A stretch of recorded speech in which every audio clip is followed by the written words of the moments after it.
Saludos, les habla Aurelio Fernández Concheso. Bienvenidos a mi curso de Derecho Marítimo. En la última clase hicimos un tránsito desde el estudio de los contratos en el derecho marítimo, área fascinante, a el tema de los accidentes de navegación o que también podemos decir riesgos de navegación, que también podemos denominar riesgos de navegación. Hicimos ese tránsito porque estudiamos por un lado el contrato de remolque y a continuación entramos en el estudio y completamos el estudio del contrato de salvamento, que es un contrato del derecho marítimo y no solamente eso, sino que un contrato de los más peculiares y especiales en el derecho marítimo, pero que siendo un contrato está íntimamente asociado a los accidentes de navegación, porque se trata de un contrato que se celebra cuando el buque está, como dijimos en esa clase, en peligro inminente. Habiendo hecho ese tránsito, las próximas dos clases las vamos a dedicar a esta otra área fascinante también y a la vez en alguna medida trágica, pero que presenta complejidades extraordinarias desde el punto de vista del derecho marítimo, que es el tema de los accidentes de navegación. Y este tema de los accidentes de navegación está íntimamente asociado con la noción que existe en el derecho marítimo de los riesgos de navegación. Los riesgos de la navegación. El mar, por supuesto, es un medio lleno de imprevistos, lleno de peligros que hay que respetar. Y el buque, objeto fundamental del derecho marítimo, realiza la navegación, actividad fundamental de regulación del derecho marítimo, en ese medio, que es un medio, como decía, lleno de peligros, de situaciones inesperadas, etc. Y de ahí la noción de riesgo de la navegación. Desde que la aventura marítima, compuesta, como sabemos, por el buque, la carga y también el flete, zarpa de un puerto,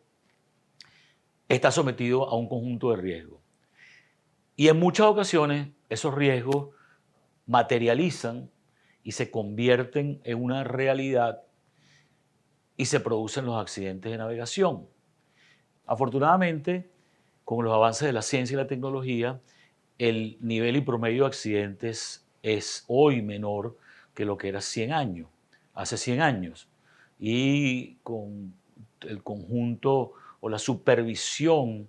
y permanente creación de normativa por parte de la Organización Marítima Internacional, los riesgos de navegación materializan mucho menos hoy que hace 100, que hace 200, que hace 300 años. Pero aún así se producen. Por ejemplo, de acuerdo al sistema de información sobre accidentes y riesgos marítimos del Japón, entre el año 2012 y el año 2022, es decir, en el periodo de los últimos 10 años, se produjeron entre 700 y 1.400 accidentes de navegación globalmente. Se entiende, de acuerdo con la Organización Marítima Internacional, que hay un accidente de navegación en cualquier incidente en el cual hay o pérdida o lesiones personales o pérdida de vidas humanas o daño material al buque o pérdida del buque o daño material a los objetos que se transportan en el buque, las mercancías, o daño material a otras construcciones del medio marítimo o hechos de contaminación. A la vez, a través de la historia, se han producido grandes catástrofes en el plano de lo marítimo y muchas de ellas conocidas y con gran costo en términos de pérdida de vidas humanas. Por eso es que algunos dicen que el mar también es un cementerio. Y estos accidentes, si bien hoy terminan siendo menos frecuentes que en el pasado, han existido y conocemos, por ejemplo, algunos durante los últimos 100 años. Hablemos de 5 accidentes que son emblemáticos y que se han realizado a un altísimo costo de vidas humanas. En primer lugar, uno que ya tratamos cuando hablamos de la historia del derecho marítimo, que es el Titanic, que se hundió en el Mar del Norte el 14 de abril del año 1912, con un saldo de casi 1.500 fallecidos. En segundo lugar, el Toya Maru, ferry que se hundió en Japón como efecto del tifón Mari en 1954 y casi 1.153 fallecidos. En tercer lugar, y que es quizás el desastre marítimo más grande de la historia, el Doña Paz, buque, un ferry que colisionó en Filipinas en el año 87, el 20 de diciembre del 87, con un tanquero, y del cual también hablaremos más adelante, con un saldo de sobre 4.300 fallecidos. El cuarto, el ferry Salem Express, que se hundió en Egipto en 15 de diciembre del 91, con saldo de 440 fallecidos. Y finalmente, el Estonia, conocido también ferry, que hundió en Finlandia en 28 de septiembre de 1994 y con un saldo de más de 850 fallecidos. Entonces, los riesgos que mencionaba, siendo el mar un medio lleno de peligro, a que está sometido el buque una vez que sale, son de distintas categorías. Están en primer lugar los riesgos que son inherentes al mar propiamente dicho. Es decir, el mal tiempo, las tempestades, las situaciones de corriente en exceso, de vientos en exceso, etc. En segundo lugar, hay un conjunto de riesgos que son inherentes al buque mismo y que no devienen en sí de fenómenos climatológicos en el mar, sino que el mismo buque, algunas veces por supuesto exacerbado por la acción del mar, por el oleaje, por los vientos, por la corriente, como es la posibilidad de que el buque se fracture, como son los incendios, las explosiones, etc. Y después hay un conjunto de riesgos a los que está sometido el buque que son, digamos, de origen humano. Y el más emblemático o conocido de ellos es la denominada piratería, que no es otra cosa que la toma violenta de un buque por personas desde tierra o desde el mar con el objeto de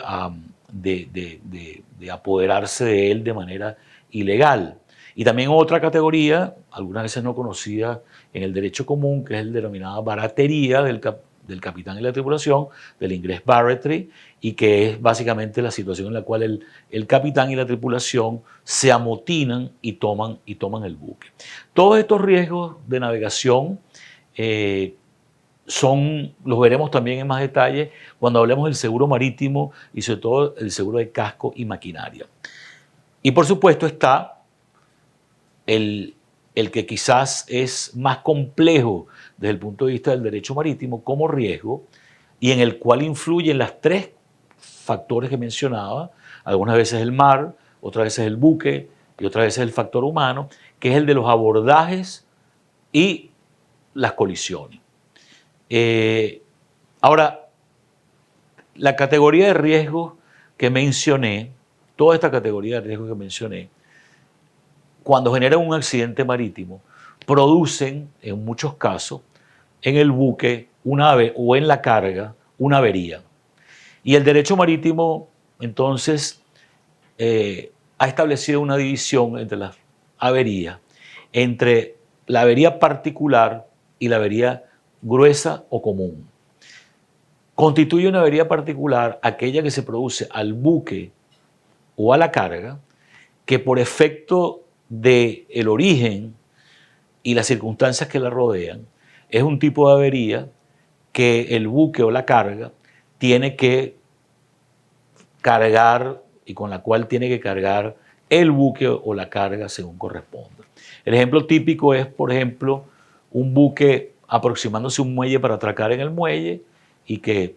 le peguen, digo coloquialmente, al muelle, se produce una colisión, se produce una fractura en el casco. Esa es una avería particular. Es una avería particular porque le corresponde al buque repararla y la carga que está a bordo a lo mejor no tiene relación ni tiene responsabilidad con relación a la avería, a esa avería.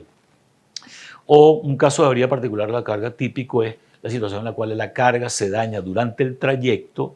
por efecto de un vicio inherente que está dentro de la mercancía y que genera que se deteriore o se pierda durante el viaje, durante la travesía. Pero el derecho marítimo también contiene otra categoría de avería, que es propia del derecho marítimo y no existe en otra área del derecho, que es la denominada avería gruesa o común. La filosofía que subyace a esta figura del derecho marítimo tan propia de él y que no existe en el derecho terrestre y que no existe de hecho en ninguna otra área del derecho, es la de que hay algunas situaciones, algunos daños que se le generan o se le causan en el contexto de la aventura marítima común que componen el buque, la carga y el flete. Hay algunos daños que se le generan al buque o a la carga que son en beneficio común y que como son en beneficio común sería injusto que asuma nada más el titular del bien que se pierde. El ejemplo típico es la denominada echazón. Supongamos que un buque está en un viaje en medio del Atlántico, tiene un conjunto de contenedores en cubierta, ha sido autorizado para transportar esos contenedores en cubierta y se viene un mal tiempo. Y el capitán determina que hay que aligerar el buque para poder cruzar la tormenta y llegar a puerto seguro y hay que lanzar al mar 20 contenedores. Y se lanzan al mar los 20 contenedores.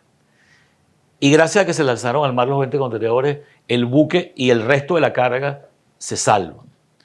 Entonces sería injusto que esa pérdida representada en esos 20 contenedores que se echaron a la mar la asumiesen nada más los propietarios de esos 20 contenedores. El derecho marítimo entonces genera la solución de la avería gruesa o común como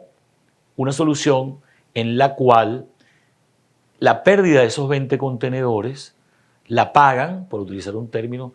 de común, todos los intereses que se lograron salvar gracias a la pérdida de esos 20 contenedores, es decir, el buque y la carga. Pongamos otro ejemplo. Hablemos de un buque que se encuentra en medio de un viaje en el Mar Caribe y se produce un incendio en la sala de máquina. Para sofocar el incendio hay que utilizar agua, hay que usar componentes químicos, se inunda la sala de máquina. Y al inundarse la sala de máquina se dañan los generadores, etcétera, otros dispositivos de la sala de máquina. Ahí se ha realizado un daño que tiene el objetivo de sofocar, de apagar el fuego, y el hecho de que se haya apagado el fuego permite que el buque llegue, así sea remolcado, si no puede navegar por sus propios medios, a un puerto de refugio y que se salve el buque y la carga. La noción de avería gruesa es que en esa situación el armador que ha perdido la sala de máquinas que quedó inundada no tiene por qué soportar él solo el daño cuando ese daño que se le ha, entre comillas, infligido al buque también beneficia a la carga que llegó a puerto seguro. Entonces, esta figura de la avería gruesa o común, que por cierto muchos abogados no entienden, es una figura que está regulada por un instrumento denominado reglas de York-Amberes. Este instrumento jurídico, que es emblemático en el derecho marítimo, no es una convención internacional. Se trata de un conjunto de reglas para regular la figura de la avería gruesa, las relaciones jurídicas que surgen de ella, que es de carácter privado y que en consecuencia para que sea vinculante tiene que ser adoptado voluntariamente por las partes a un contrato marítimo. Pero son unas reglas, las reglas de York-Amberes, que son invariablemente adoptadas en una gran mayoría, un inmenso porcentaje de los contratos en el derecho marítimo. Los contratos de transporte, los contratos de fletamento, etc. las reglas de York Amberes, de las reglas de York Amberes, es depositario, albacea el Comité Marítimo Internacional. Y hay reglas en sus versiones de 1864, 1924, 1950, 1974, 1994, 2004 y la más reciente, 2016. Entonces las reglas de York Amberes tienen la estructura del instrumento como instrumento jurídico, que tiene unas reglas numeradas y unas reglas con literales o con letras. Veamos qué dice en primer lugar, o qué dicen, qué establecen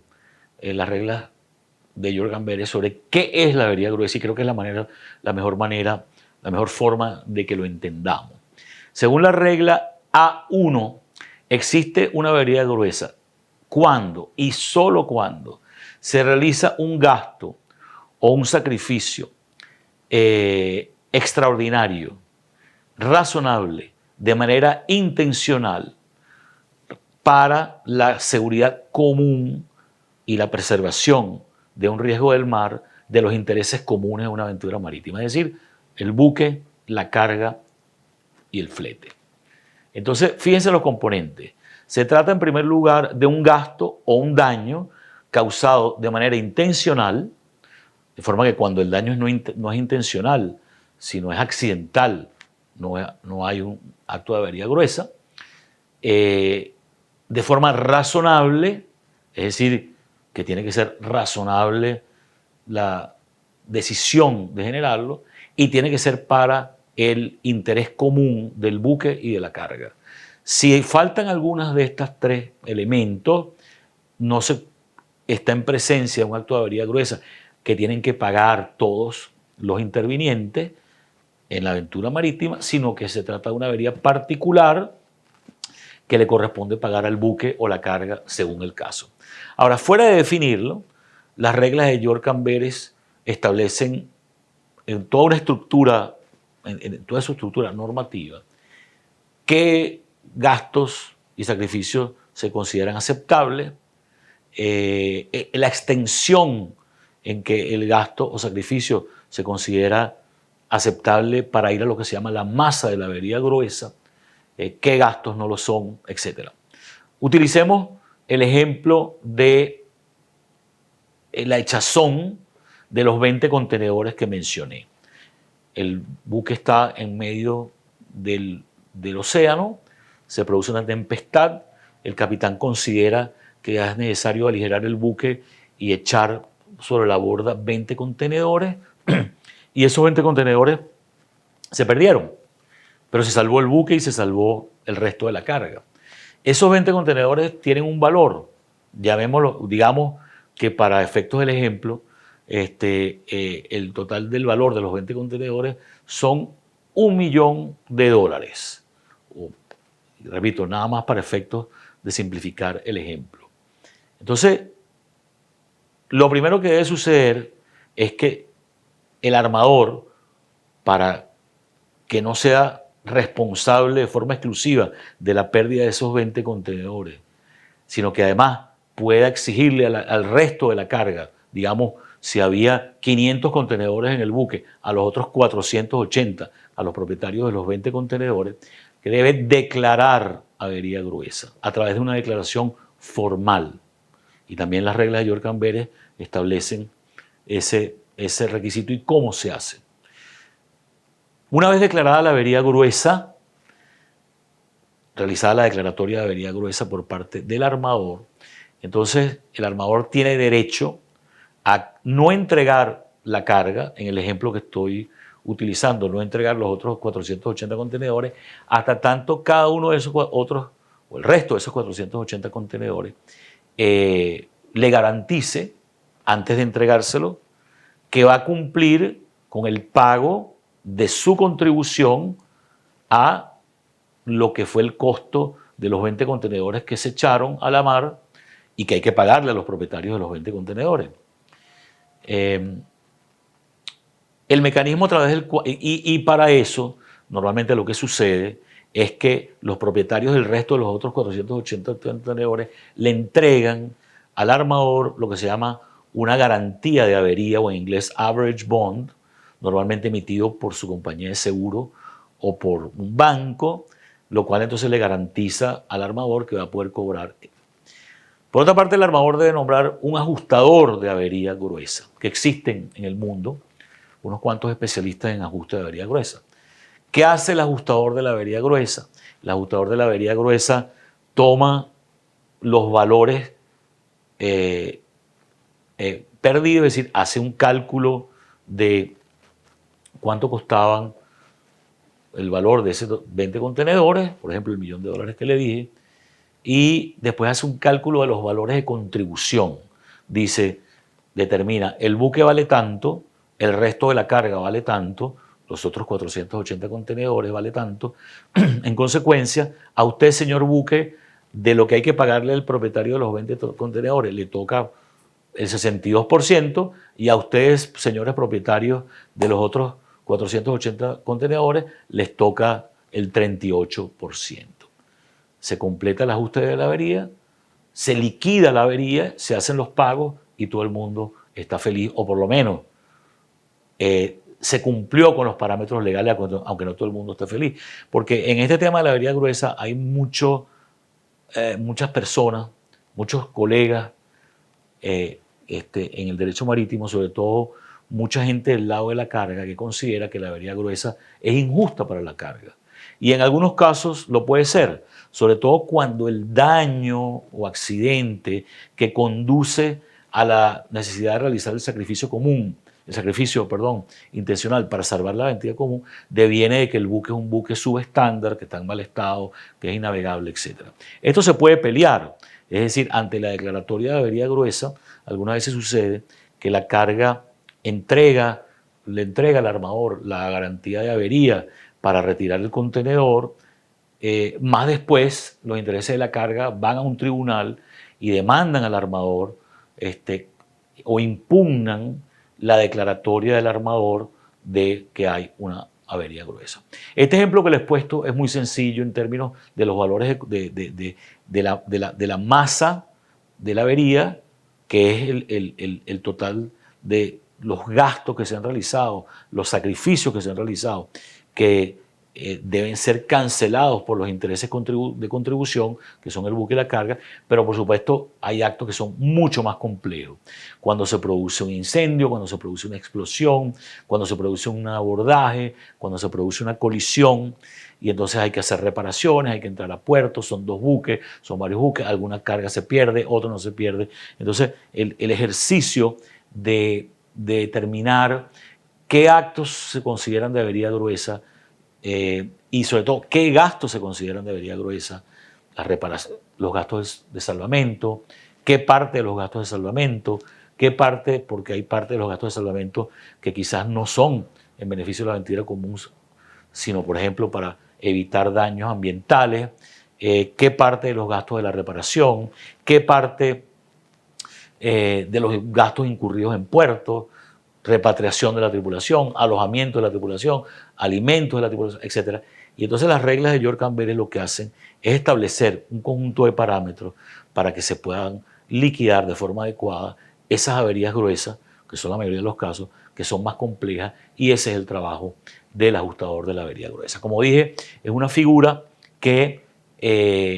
no existe en otra rama del derecho y que en mi experiencia siempre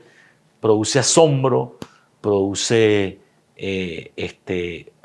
reacciones que uno entiende, sobre todo del lado de la carga, y también en abogados que quizás no han tenido la experiencia de entender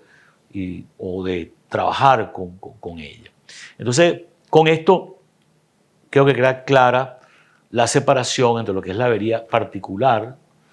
que corresponde pagar al buque o la carga, y la avería gruesa, que, como dije, corresponde pagar al buque y a la carga de conjunto.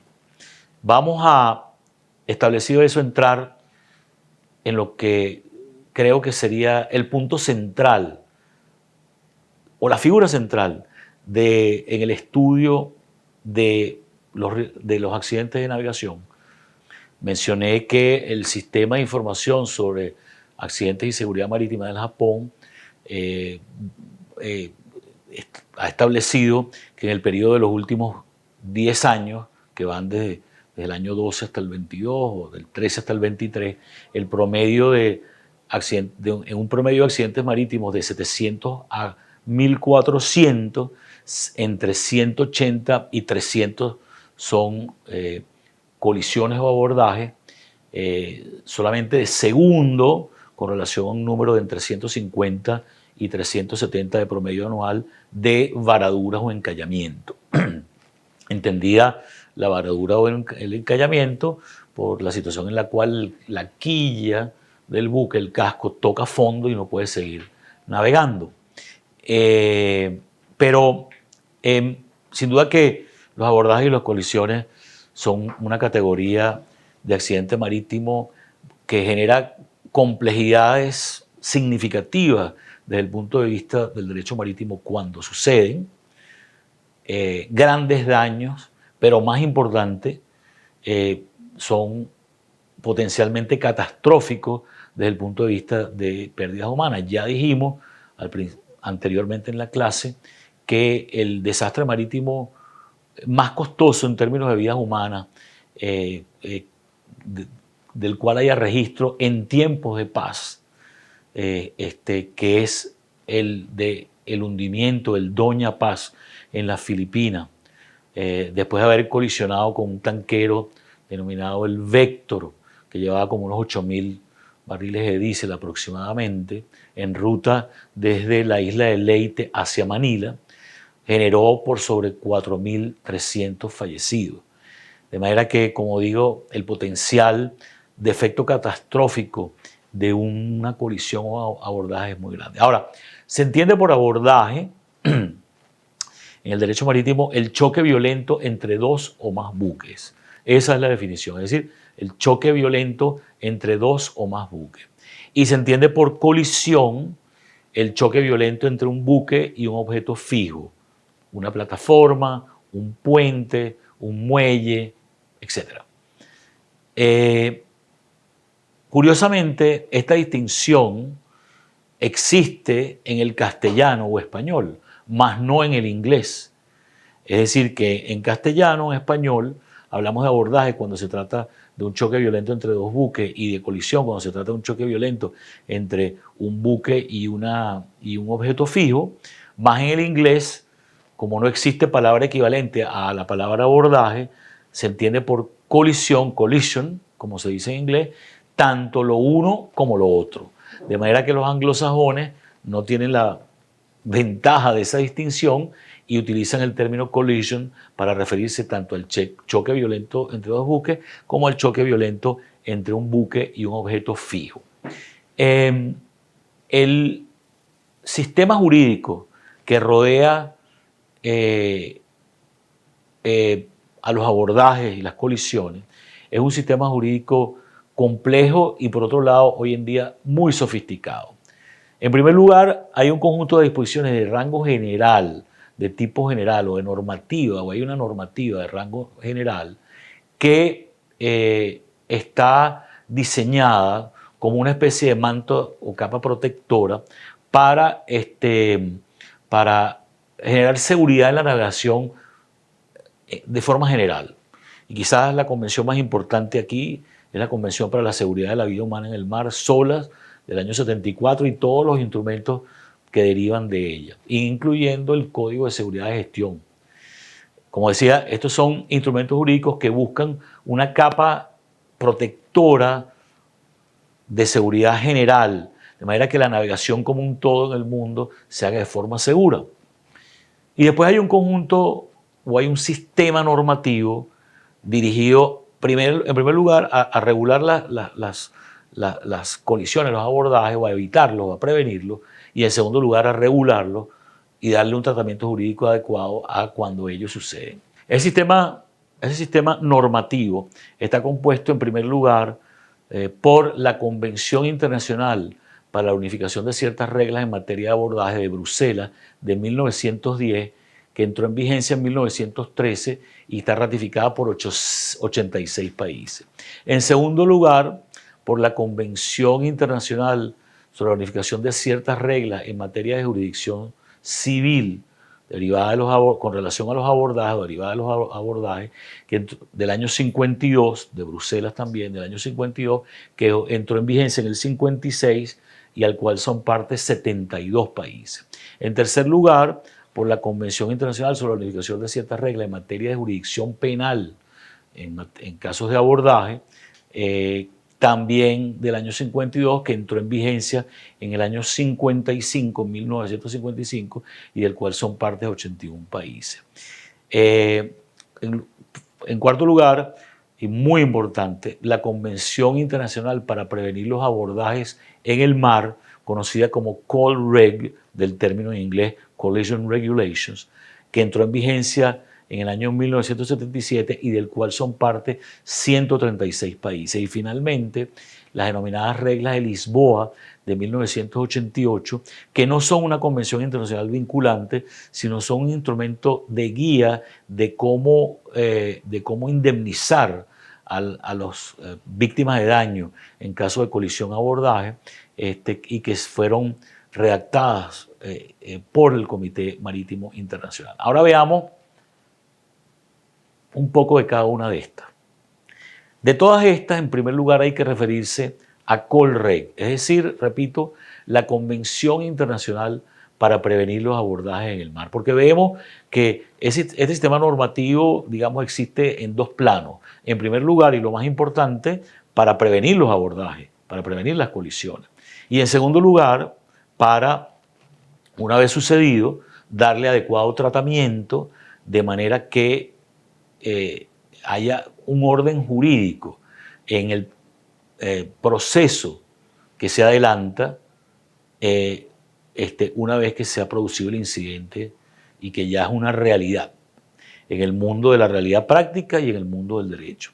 Pero hablando primero de la normativa, el sistema normativo que existe para prevenirlo, que es siempre lo más importante, este instrumento denominado COLREG, repito, Convención Internacional para prevenir los abordajes en el mar, de 1972, pero que entró en vigencia en el 77, es un instrumento fundamental. Siempre digo, para utilizarlo o ilustrarlo de manera coloquial, que la COLREG son no otra cosa que las reglas del camino. Lo que al transporte terrestre, una persona que maneja, que conduce un carro, son las reglas esenciales de tránsito, los semáforos, los rayados, los signos de pares, etcétera, de una manera, por supuesto, mucho más compleja, mucho más complicada, es COLREG.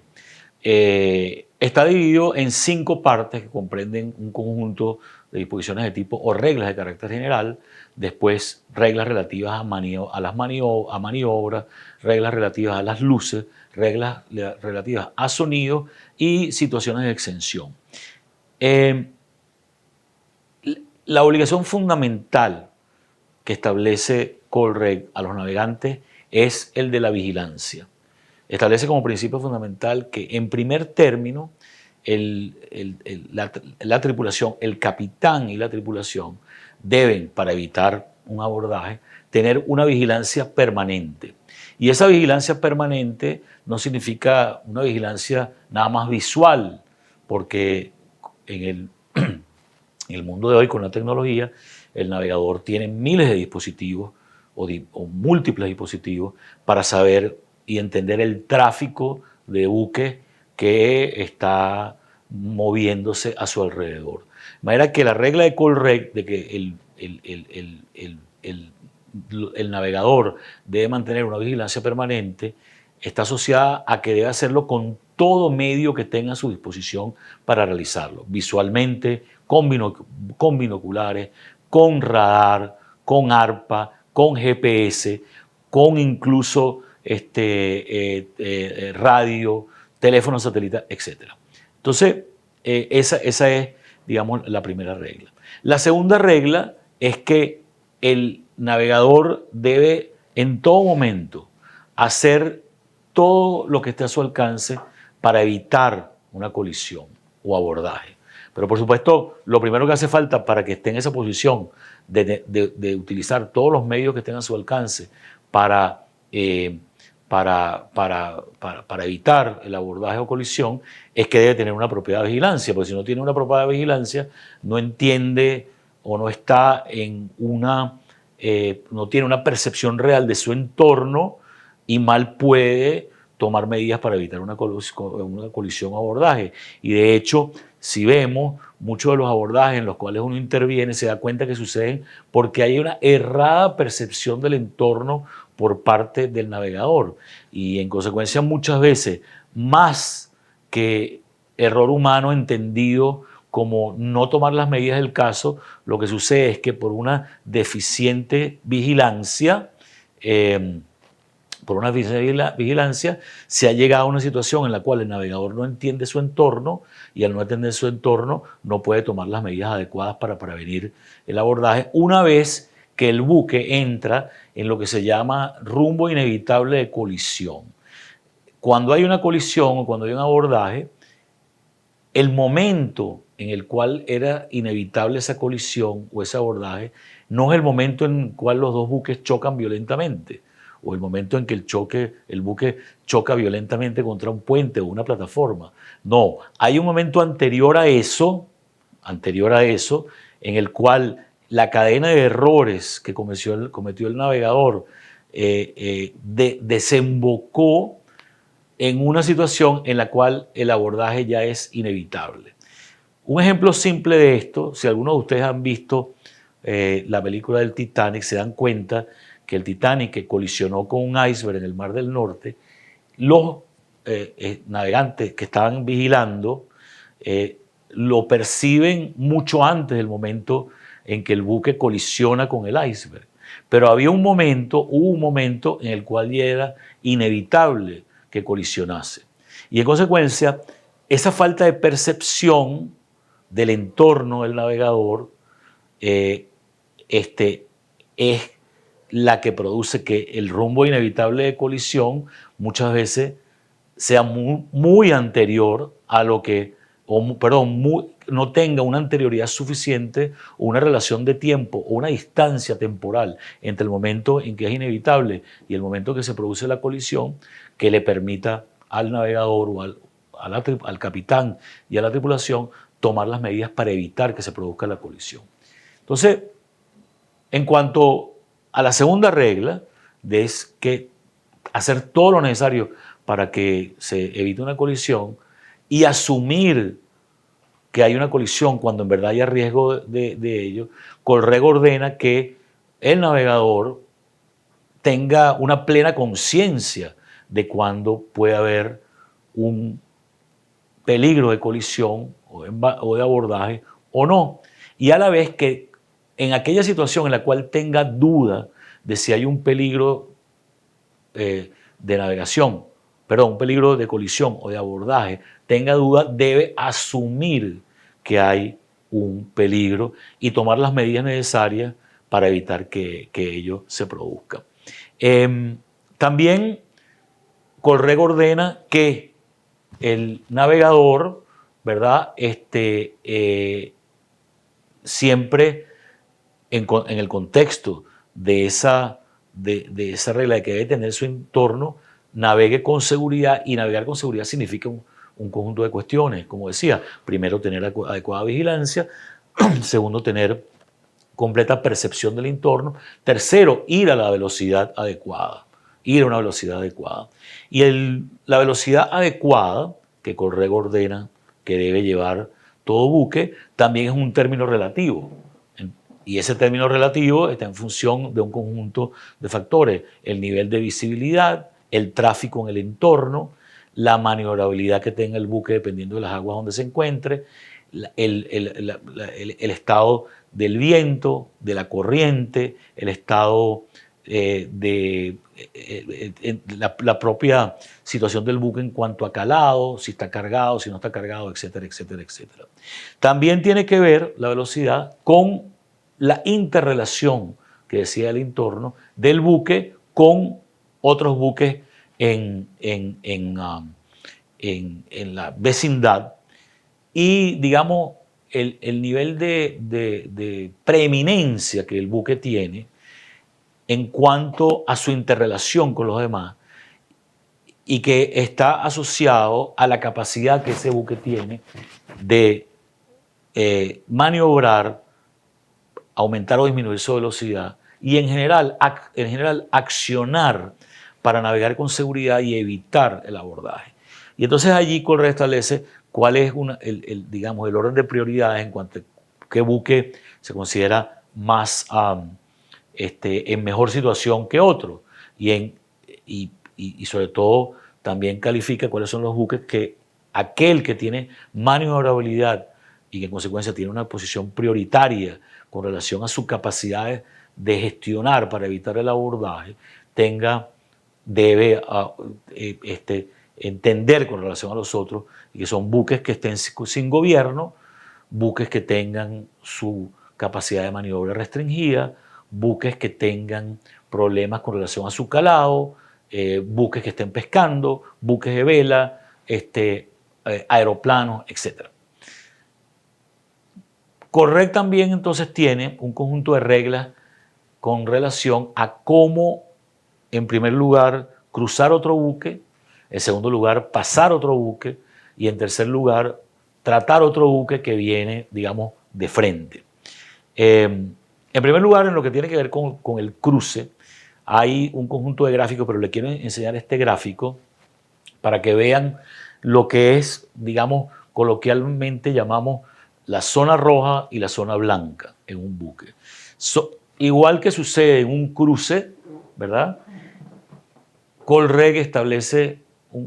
una regla de paso preferencial. Cuando dos buques vienen encontrándose en situación de que uno va a cruzar al otro por la proa, ¿verdad? El buque que tiene el derecho de paso, por utilizar un término, es el buque que el otro buque tiene a su derecha, ¿verdad? O para utilizar el término correcto, a su estribor. De manera que cuando vienen cruzando dos buques, como ustedes ven en el gráfico, el buque que tiene el otro buque a su izquierda es el que tiene el derecho a paso y el que en consecuencia puede seguir su curso, mientras que el buque que tiene el otro a su derecha es el que tiene que maniobrar para evitarlo. En términos de lo que son situaciones de paso, es decir, en el cual un buque viene detrás del otro y el que viene atrás quiere pasar al que viene adelante, la regla fundamental es que en pasarlo debe hacerlo manteniéndose fuera de la derrota del rumbo del otro y sin obstruirlo. Y en cuanto a buques que vengan en sentido contrario, la regla en general, esto tiene excepciones y repito, esto es un repaso muy general, es que cada buque debe maniobrar a su derecha, a su estribor, para hacer el paso. Puede suceder que esto no sea posible y en consecuencia hay un conjunto de reglas dentro o conjunto de estipulaciones de Colreg en cuanto a cómo debe reaccionar cada uno. También es muy importante dentro de los procesos de prevención del abordaje, aún hoy en día, la comunicación. La comunicación hoy en día, con los avances de la tecnología, es mucho más fácil. El capitán de un buque puede por radio, puede por radioteléfono, etc. Hoy en día incluso por teléfono celular llamar al del otro para discutir con el otro cuál es el plan de acción del otro en determinada derrota, en determinada rumbo, etc. Pero subsisten y tienen una importancia todavía fundamental hoy para cuando no funcionan los avances de la modernidad, las luces y los sonidos. Entonces, para cuando todos estos métodos modernos fallan, los tradicionales, lo clásico, sigue rigiendo. Luces y sonido. Y Colreg contiene el conjunto de reglas en ese sentido. Como decía, qué luces debe tener todo buque. Cada buque, dependiendo del tipo de buque que se trate, además de sus dos luces fundamentales, verde a estribor y rojo a babor, debe tener un conjunto de luces en el mástil principal, una, dos, si está pescando debe prender otra, si está dragando otra, si está fondeado otra, si tiene buzos trabajando alrededor otra, etcétera, etcétera. Y finalmente los sonidos, porque decía, a pesar de que los avances de la ciencia permiten esa comunicación por diversos medios entre los capitanes y las tripulaciones, y de hecho eso es lo que sucede. Sin embargo, ese apoyo fundamental que viene de tiempos inmemoriales, que son los sonidos, también son reglas que deben seguirse y que aún estando el buque en comunicación con otro u otros a través de los medios electrónicos que los avances de la ciencia permiten, debe utilizar. Entonces, Colreg, instrumento importante que hemos repasado por encima y que es un tema más para los marinos que los abogados, pero que el abogado debe también conocer. Y lo debe conocer porque en el análisis de la determinación de la culpa en caso de un abordaje, el determinar que si se ha producido una violación de alguna de las reglas es fundamental en la precisión de si una de las dos tripulaciones ha incurrido en culpa o no. Y este tema de la responsabilidad que ahora vamos a abordar, también por supuesto está vinculado con la investigación de los accidentes marítimos y sobre todo la investigación de los abordajes. Es toda una ciencia en la cual deben trabajar conjuntamente los expertos, los peritos navales, con los abogados, la investigación de los abordajes, y que implica un conjunto de circunstancias para tratar de entender en el contexto en que se produjeron, para tratar de entender los momentos anteriores, para tratar de entender los momentos que condujeron, en el que ya los buques iban en curso inevitable de colisión, para tratar de entender el momento de la colisión. ¿Qué hizo cada tripulación? ¿Qué hizo cada buque? ¿Qué influencia tuvieron los factores externos como viento, corriente, etcétera? ¿Cómo lo hacen los investigadores? Bueno, a través de un proceso de levantamiento forense, si podemos determinarlo. En primer lugar, entendiendo cada buque y su documentación, su estado al momento del abordaje y el previo, qué certificados tenía, en qué estado estaba, qué cartas de navegación estaba utilizando, cuál era el estado de sus dispositivos de navegación, radar, VHF, GPS, ecosonda, etc. ¿Qué registros dejaron cada uno de los dispositivos de navegación? Porque con los avances de la tecnología hay registros de cada uno de esos dispositivos que permiten determinar el derrotero que llevaba, la ruta, el rumbo absoluto, el rumbo relativo con relación a los demás buques, etc. Y el investigador puede precisar todo eso. También es importante entender la actuación de cada una de las dos tripulaciones y en consecuencia obtener grabaciones de las comunicaciones que se han producido y además hablar e interrogar o tomar declaraciones de todos los miembros de la tripulación. Estos mecanismos de investigación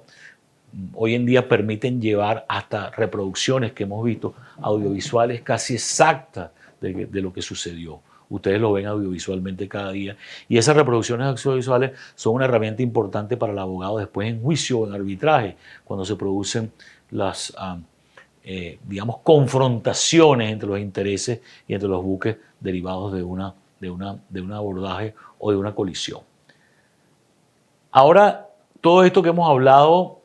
es el sistema normativo existente para prevenir o evitar que se produzca el abordaje o la colisión. Pero cuando sucede, el derecho también debe dar una solución. Y aquí está en consecuencia, o esta solución la dan en consecuencia,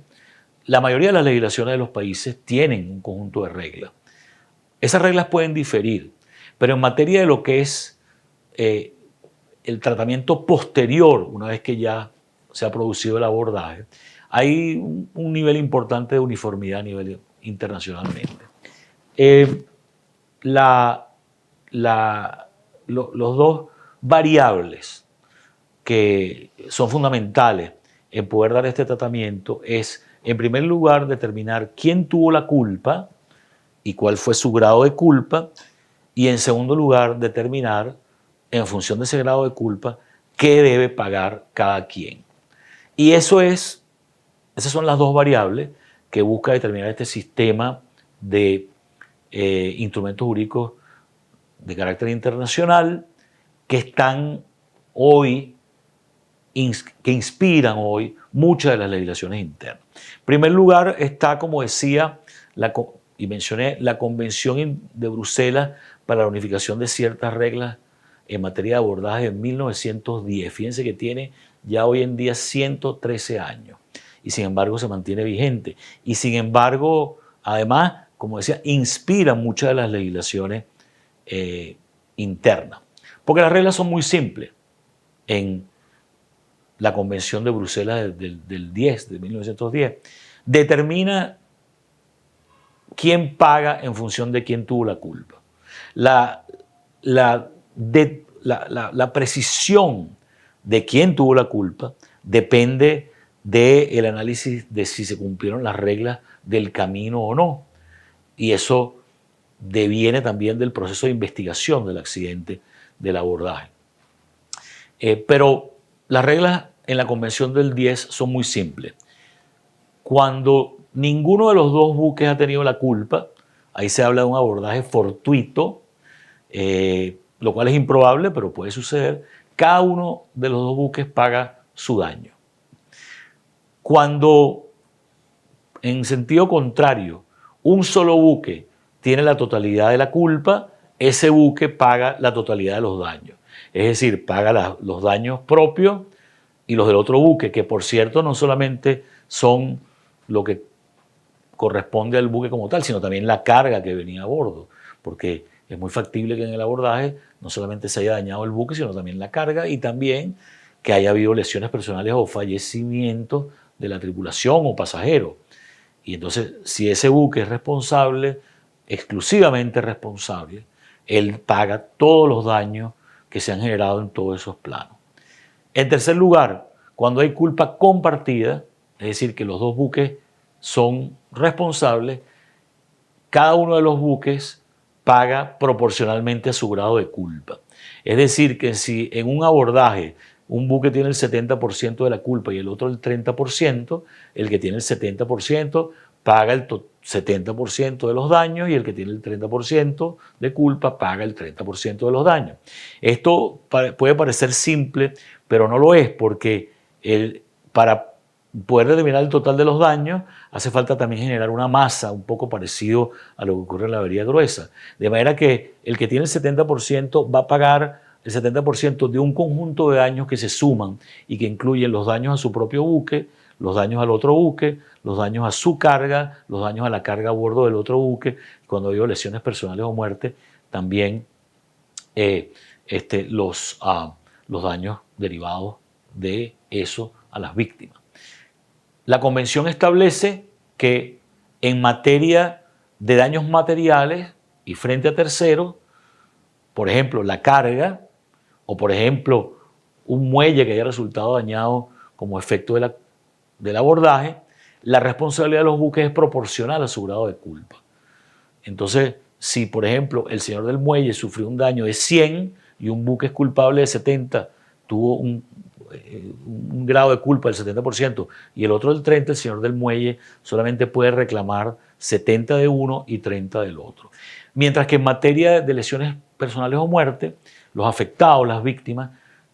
con relación a ellas, los dos buques, independientemente de los grados de culpa, son solidariamente responsables y las víctimas pueden ir contra uno de los dos buques por el total del daño, a reserva de que después internamente y en acciones de regreso, el buque que tiene solamente un porcentaje recupere del otro el porcentaje que pagó de más, digamos, o que con relación a lo cual tuvo que pagar de más a las víctimas de lesiones personales o a los familiares de las víctimas en caso de fallecimiento. Vean que, en consecuencia, la tarea aritmética de conformar una masa de daños derivados del abordaje puede ser complicada para aplicar qué le corresponde a cada quien. Y después se hace más compleja en las relaciones que tienen que ver con la carga, porque en algunos casos, y como vimos cuando se estableció o estudiamos, perdón, el contrato de transporte de mercancías, hay una exención de culpa náutica, el porteador tiene una exención de culpa náutica y no le paga a su carga, ¿verdad? Cuando su capitán ha tenido responsabilidad en el incidente o puede estar exento de pagarle, mientras que no sucede lo mismo con relación al otro buque, que sí podrá recuperar del cual la carga sí podrá recuperar. De manera que se puede dar una situación en la cual la carga no pueda recuperar del buque sobre la cual iba al momento del abordaje, más pueda recuperar del otro. Para evitar entonces que se produzcan desequilibrios en este proceso complejo, existen cláusulas en los contratos de transporte, de fletamento y en las de seguro, como la denominada cláusula de culpa mutua en colisión, both to blame collision clause, que aseguran que no se produzcan desequilibrios y que no se puedan producir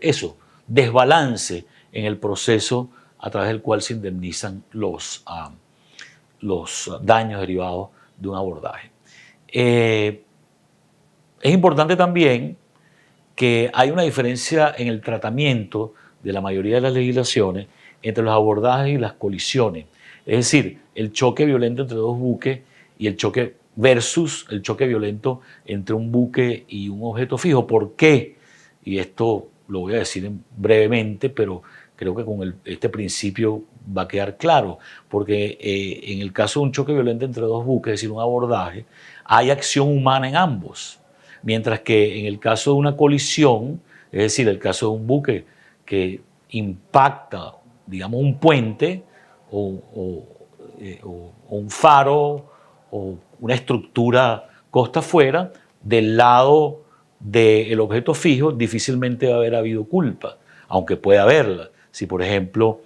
el propietario estaba obligado a tener luces que no tenía, o estaba obligado a tener señalización que no tenía, o estaba obligado a reportar a los encargados de mantener las cartas de navegación actualizadas detalles del objeto fijo que no lo tenía. Pero fuera de situaciones muy puntuales, el hecho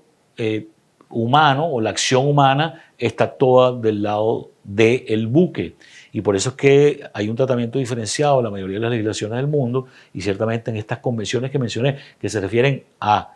sistemas de distribución de la responsabilidad en casos de abordaje a cuando se trata de una colisión. Y todo este sistema de responsabilidades que surgen a raíz de un abordaje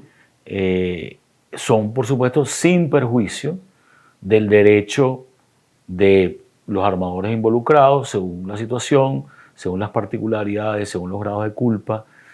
según que no haya habido un hecho intencional o culpa grave, a limitar su responsabilidad en los términos en que vimos en la clase en la cual hablamos de la responsabilidad del naviero y el derecho a limitar su responsabilidad de acuerdo con las convenciones aplicables o la legislación interna, como una figura también muy propia del derecho marítimo. Bien, fuera de las disposiciones de la Convención sobre Abordaje del 10, que establece quién es culpable y que, como dije, ha inspirado a un gran número de las legislaciones del mundo, hablemos brevemente de las otras dos convenciones, la de jurisdicción civil y la de jurisdicción penal. La jurisdicción civil establece fundamentalmente en qué lugar se puede intentar una demanda después que se ha producido un abordaje. Y se establece establece el artículo primero que el reclamante, en caso de un abordaje, puede intentar una demanda en el lugar de domicilio del demandado, en el lugar donde el buque ha sido arrestado o en el lugar donde se produjo la colisión. Establece también que cualquier contrademanda o reconvención debe ser ante ese mismo tribunal y finalmente establece que el reclamante no puede intentar una demanda una vez la ha intentado en uno de estos sitios, no la puede intentar en otro tribunal también. Estas reglas, por supuesto, pueden ser variadas o varían de país en país. Pero estos principios de que la demanda solamente puede ser intentada o en el lugar del domicilio, o en el lugar del buque ser arrestado, o en el lugar de la colisión, a reserva de que después del abordaje las partes acuerden un foro distinto, o por ejemplo, que sus diferencias se ventilen en arbitraje, es un principio que creo que rige en un número preeminente de las legislaciones. Y luego la Convención en materia de jurisdicción penal establece que en caso de abordaje, excepto cuando se produce en aguas interiores o en la zona portuaria, la jurisdicción penal y disciplinaria sobre el capitán y la tripulación del buque involucrado en el abordaje solamente la puede ejercer el país de la bandera, el país en el cual ese buque está registrado. Pero es una convención que por supuesto tiene un nivel de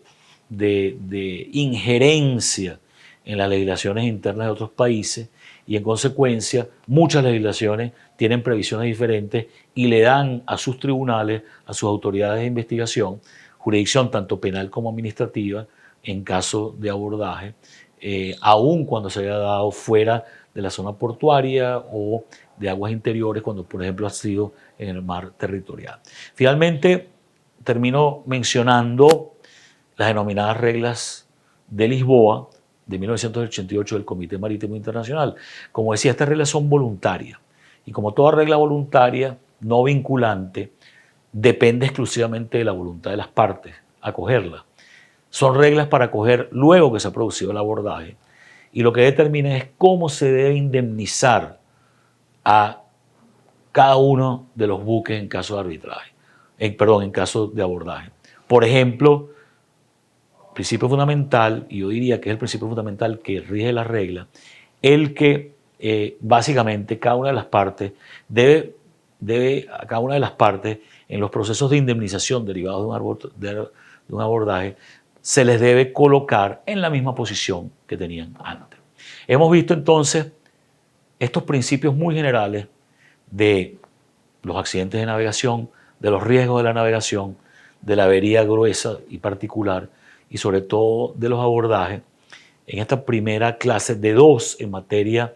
de lo que son los accidentes de navegación. Y los invito de una vez para la próxima, en la cual veremos el importante tema de la contaminación del mar y sobre todo de la contaminación del mar por petróleo. Muchas gracias.